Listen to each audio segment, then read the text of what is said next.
وَاجْعَلْ لِي وَزِيرًا مِّنْ أَهْلِي، یا اللہ میرے اہل بیت میں سے میرا نائب بنا دے، میرا وزیر بنا دے۔ ہارون اخی، وہ ہو بھی میرا بھائی ہارون۔ تو دعا مانگنے کے لیے جو روایات میں طریقوں کا تذکرہ کیا گیا ہے وہ 13-14 طریقے، میں جلدی سے اس کا تذکرہ کرتا ہوں۔ سب سے پہلے ثناء خدا، صلوات النبی، اعتراف بالذنب۔ سب سے پہلا یہ ہے کہ آپ سرور کائنات دعا مانگنے سے پہلے اللہ کی حمد کریں۔ پہلے حمد کریں گے، پھر درود بھیجیں گے سرور کائنات پر۔ بلکہ ایک روایت میں بھی موجود ہے کہ معصوم سے سوال کیا گیا کہ مولا کوئی چیز ایسی ہے کہ ہماری دعا رد نہ ہو، فوراً قبول ہو؟ تو کہا ہاں ایک طریقہ ہے، آپ جب دعا مانگتے ہو دعا سے پہلے بھی محمد والے محمد پہ درود بھیج دو، دعا کے بعد بھی محمد والے محمد پہ درود بھیج دو۔ جب تم درود بھیجو گے دعا سے پہلے اور دعا کے بعد، درمیان میں ہوگی تمہاری دعا، تو اس وقت آواز قدرت آتی ہے۔ میں اللہ کو حیا آتا ہے کہ میں تیری دعا سے پہلے والے درود کو بھی قبول کر لوں، تیری دعا کے بعد والے درود کو بھی قبول کر لوں اور تیری دعا رد کر دوں۔ تو دعا کبھی بھی رد نہیں ہوگی کہ اگر دعا کو ملفوف بنا کے دعا سے پہلے بھی درود، دعا کے بعد بھی درود اگر کریں گے تو دعا کبھی رد نہیں ہوگی۔ تو پہلا طریقہ یہ ہے کہ دعا مانگنے کے لیے کہ آپ حمد خدا کریں، سرور کائنات اور ان کی آل پر درود بھیجیں، اور پھر اپنے گناہوں کا دل کے اندر اعتراف بھی کریں، اور پھر حاجت طلب کریں۔ دوسرا، دعا کی قبولیت کی شرط یہ ہے کہ آپ کا کسب پاک ہونا چاہیے، کمائی جو ہے اس میں ملاوٹ نہ ہو، اس میں حرام داخل نہ ہو، اس میں رشوت داخل نہ ہو، اور حقوق العباد کی بھی ادائیگی ہو، تب جا کے دعا قبول ہوگی۔ تو دعا کی قبولیت کے لیے تیسرا ہے امر بالمعروف اور نہی عن المنکر، اس کو جو کرتا رہتا ہے اس کے لیے دعا جو ہے وہ قبول ہوتی ہے۔ اگر وہ اس کو ترک کرتا ہے تو وہ دعا کی قبولیت کی شرائط میں۔ چوتھی شرط یہ ہے عہد و پیمان کی وفا۔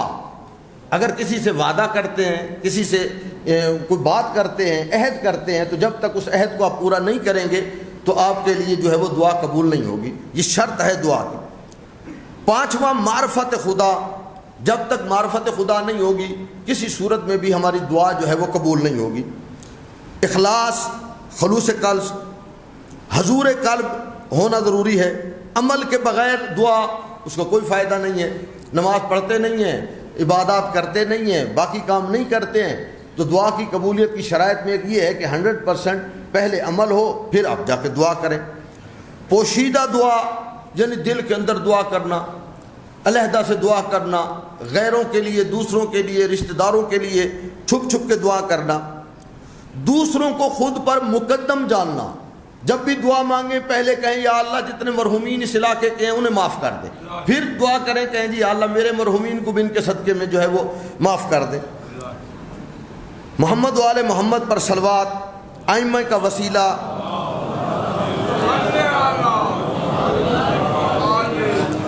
تضرع اور گریہ کرنا، دعا کے وقت روتے ہوئے دعا مانگنا، اور اجتماعی طور پر دعا مانگنا جس طرح بھی آپ اجتماعی ہیں۔ تو یہ وہ 14 قبولیت دعا کی شرائط ہیں۔ لیکن ان تمام کے باوجود سوال یہ پیدا ہوتا ہے کہ ہماری یہ دعا قبول کیوں نہیں ہوتی؟ ہم جو اتنی دعائیں مانگتے ہیں، بسا اوقات وہ اجتماعی بھی ہوتی ہیں، باقی چیزیں بھی ہوتی ہیں، تو یہ دعائیں قبول کیوں نہیں ہوتی ہیں؟ ان دعاؤں کے قبول نہ ہونے کی وجوہات کیا ہیں؟ تو یہی سوال حضرت امیر المومنین علی ابن ابی طالب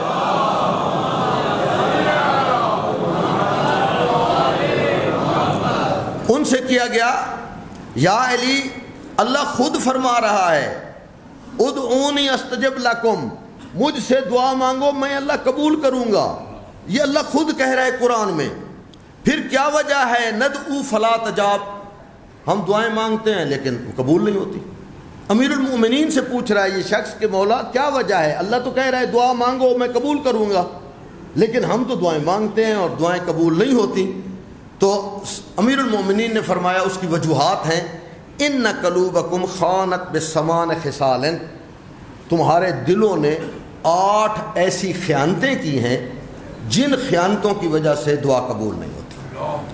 اللہ نے تو وعدہ کیا ہے کہ میں ہر دعا کو قبول کروں گا، لیکن 8 خرابیاں ایسی ہیں دلوں کے اندر، 8 خیانتیں ایسی ہیں کہ جن کی وجہ سے آپ کی دعا رد ہو جاتی ہے اور دعا قبول نہیں ہوتی ہے۔ سب سے پہلے کیا ہے؟ اولھا انکم عرفتہم اللہ، آپ سب جانتے ہیں کہ اللہ کون ہے، سب پہچانتے ہیں، اللہ کو پہچانتے ہیں، لیکن فلم تؤد حقہ، لیکن اس کا حق ادا نہیں کرتے۔ اللہ کو جانتے ہیں کہ وہ اللہ ہے، وہ الہ ہے، وہ خالق ہے، وہ مالک ہے، ہر چیز اس کے قبضہ قدرت میں ہے، لیکن اس کا حق ادا نہیں کرتے۔ کما اوجب علیکم، جس طرح تم پر وہ حق واجب قرار دیا گیا ہے۔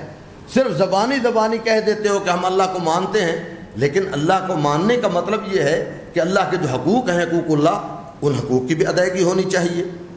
فما اغنت عنکم معرفتکم شیئا، لہذا اگر تم اللہ کو جانتے بھی ہو تو یہ معرفت تمہیں کوئی فائدہ نہیں دے گی۔ معرفت تب فائدہ دے گی جب حقوق اللہ کی ادائیگی ہوگی۔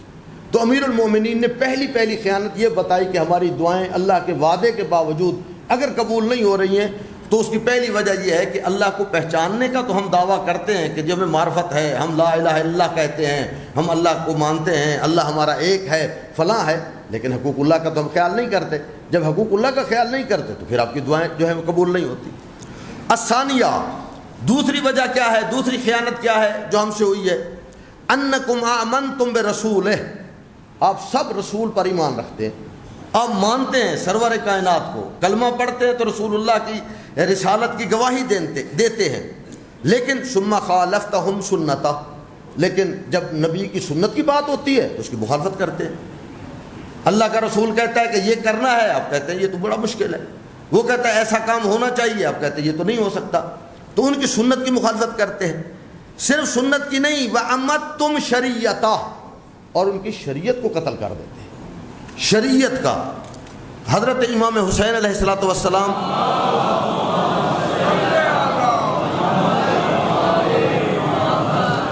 نے جب خط لکھا تھا بصرہ کے والی کو چلنے سے پہلے، مدینہ سے چلنے سے پہلے، تو وہاں بھی انہوں نے اسی جملے کی طرف اشارہ کیا تھا، ان السنت قد امیتت، سنت کو قتل کر دیا گیا ہے، وان البدعۃ قد احیت، اور بدعتوں کو احیا کیا گیا ہے، زندہ کیا گیا ہے۔ تو میں اس لیے جا رہا ہوں تاکہ میں جنہوں نے سنتوں کو مارا تھا دوبارہ سنتوں کو زندہ کروں، اور جو انہوں نے بدعتیں پیدا کی تھی ان کو۔ تو یہاں بھی دوسری چیز امیر المومنین فرما رہے ہیں کہ سنت شریعت کے قاتل ہیں، مردہ کر دیا ہے شریعت کو آپ نے۔ تیسری خیانت، انکم قرأتم کتاب المنزل علیکم، آپ قرآن مجید کی تلاوت تو کرتے ہیں، ماہ مبارک رمضان میں کتنی تلاوت کرتے ہیں، قبلہ صاحب بھی تقریباً ہر خطبے میں فرماتے ہیں، ہر گفتگو میں فرماتے ہیں، جی خالی تلاوت کر رہے ہیں، قرآن صرف پڑھنے کی کتاب نہیں ہے، قرآن عمل کی کتاب ہے، قرآن سمجھنے کی کتاب ہے، قرآن سوچنے کی کتاب ہے۔ تو کتاب پڑھتے ہیں لیکن لم تعملوا بہ، لیکن اس پر عمل نہیں کرتے، اس کو جانتے ہی نہیں ہیں، اس پر یہ نہیں کرتے۔ چوتھی خرابی جو دعا کے قبول نہ ہونے کی ہے، تو پہلی ہو گئی اللہ کو مانتے تو ہیں لیکن حقوق اللہ ادائیگی نہیں ہوتی، رسول کو مانتے تو ہیں لیکن شریعت کی پابندی نہیں ہوتی۔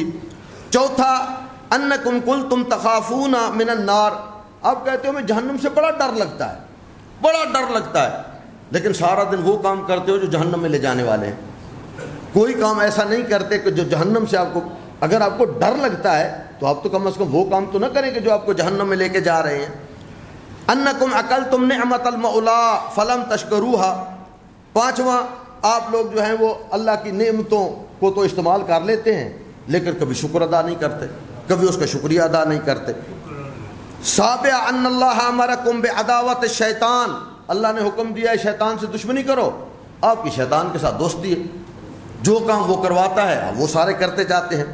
ثامن انکم جعلتم عیوب الناس نصب اعینکم، لوگوں کے عیب ان کو نشر کرنا آپ کا تو نصب العین بن چکا ہے، حالانکہ بتایا گیا لوگوں کے عیبوں پر پردہ ڈالو، اب پردہ ڈالنے کے بعد ان کے عیب پھیلاتے ہیں اور چاہتے ہیں کہ ہم آپ کے اپنے عیب جو ہیں وہ ظاہر نہ ہو۔ جب یہ صورتحال ہے تو کس طریقے سے آپ کی دعا قبول ہو سکتی ہے؟ بسم اللہ الرحمن الرحیم، والعصر ان الانسان لفی خسر الا الذین آمنوا وعملوا الصالحات وتواصوا بالحق وتواصوا بالصبر۔